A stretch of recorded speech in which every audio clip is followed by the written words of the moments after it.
तुम्ही हा पिझ्झा बघताय, किती छान दिसतोय. चीजसुद्धा अगदी मेल्ट झालेला आहे. भरपूर भाज्या घातलेल्या आहेत. मुलांना अशा भाज्या आवडत नाहीत, पण असं पिझ्झा किंवा वेगवेगळं पावभाजी असे काही पदार्थ केले ना, त्याच्यामध्ये ह्या भाज्या घातल्या ना, ती मुलंसुद्धा खातात आवर्जून. तर आता तुम्ही बघू शकताय किती छान पिझ्झा झालेला आहे. एकदम क्रिस्पी झाला आहे आणि हा तव्यावर बनवलेला पिझ्झा आहे. तुम्हाला पण हा पिझ्झा बनवायचा असेल तर ही रेसिपी पूर्ण पहा, तुम्हाला नक्की आवडेल. आणि माझं जे नवीन चॅनल आहे प्रतिमाज किचन, त्या चॅनलला सबस्क्राईब नक्की करा, म्हणजे तुम्हाला खूप वेगवेगळ्या रेसिपीज बघायला मिळतील. मी बनवणार आहे तव्यावरती घरगुती पिझ्झा. तर त्यासाठी मी हे ना ब्रेड घेऊन आलेले आहे पिझ्झाचे. तर त्यातलं मी काढलेलं आहे एक बाजूला. आणि तव्यावर पिझ्झा बनवण्यासाठी काय काय साहित्य लागतं ना, हे सगळं मी तुम्हाला दाखवते. त्यासाठी इथं मी ना ब्रेड घेतलेला आहे आणि इथं बघू शकताय हे पिझ्झाचं टप्पिंग आहे. आणि इथे आहे ओरिगानो काय, आणि हे चिली फ्लेक्स आहे. इथं मी मायोनीज पण आणलेला आहे आणि हे आहे चीज आहे, हे मोझरेला चीज आणलेलं आहे. तर एवढंच साहित्य आपल्याला लागणार आहे. आणि भाज्यांमध्ये मी काय काय घेतले ते सुद्धा मी तुम्हाला दाखवते. तर इथं बघू शकता, इथं कांदा पण छोटा छोटा चॉप केला आहे आणि शिमला मिरची सुद्धा छोटी छोटी चॉप केली आहे. तुम्हाला अजून काही भाज्या घालायच्या असतील ना याच्यामध्ये, जसं की टोमॅटो, गाजर, पनीर, किंवा मग तुम्ही नॉन व्हेजिटेरियन असाल तर ते पण तुम्ही टाकू शकता त्याच्यामध्ये, नॉनव्हेजसुद्धा. पण मी इथं व्हेज बनवते आहे, त्यासाठी ह्या दोनच भाज्या घेतल्यात. चला आता आपण हे पिझ्झाचा बेस कसा तयार करतात ना, हे मी तुम्हाला दाखवते.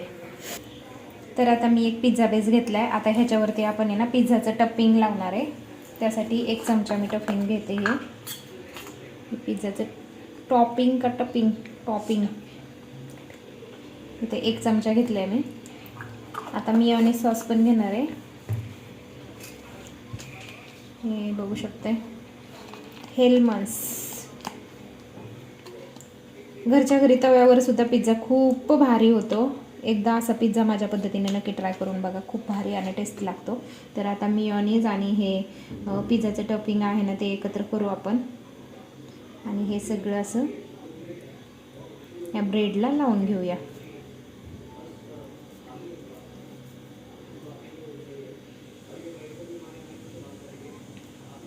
तर अशा प्रकारे मी सगळं हे लावून घेतले.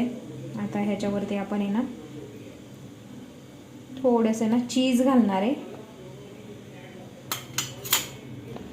तर आता हे मोझरेला चीज घेतले मी, ह्याच्यावरती टाकते आता थोडं थोडं करून.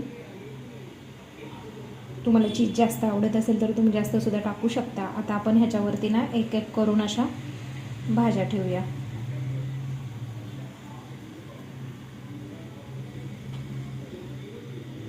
शिमला मिरची, कांदा, अजून तुम्हाला हव्या त्या भाज्या तुम्ही ह्या पिझ्झामध्ये वापरू शकता. छान आणि टेस्टी लागतात.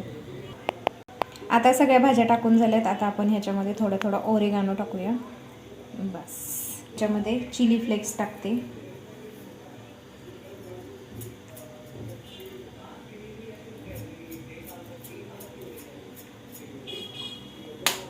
ना हे पिझ्झाचं टपिंग सगळं लावून झालेलं आहे, भाज्या लावून झाल्यात. आता आपण आहे ना हे मी तव्यावरती ना एक जाळी ठेवलेली आहे. हे कांदा भाजायची जाळी आहे. तर त्याच्यावरतीच आता मी डायरेक्टली आता हा पिझ्झा ठेवून देणार आहे. हे बघू शकताय. आणि ह्याच्यावरती आता आपण ना झाकण ठेवून देऊ.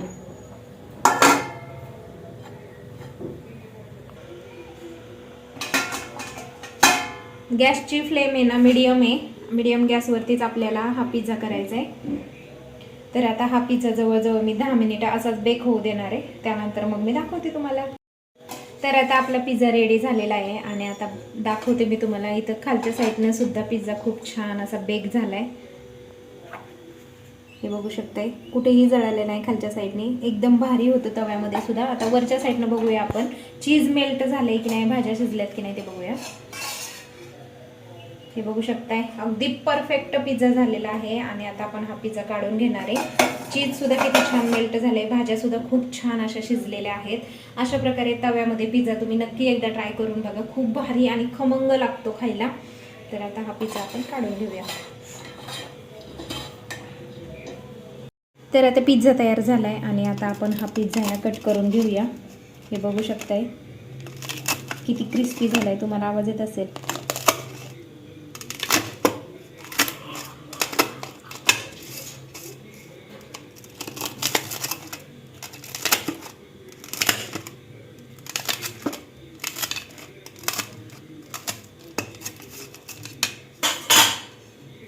तर बघू शकताय तुम्ही किती छान असा पिझ्झा तयार झालेला आहे. तुम्ही पण हा पिझ्झा घरच्या घरी नक्की ट्राय करून बघा. खरंच खूप छान आणि टेस्टी लागतो. खूप गरम आहे. आणि कशी वाटली तुम्हाला ही पिझ्झाची रेसिपी मला नक्की सांगा. चला आता पिझ्झा एन्जॉय करतो.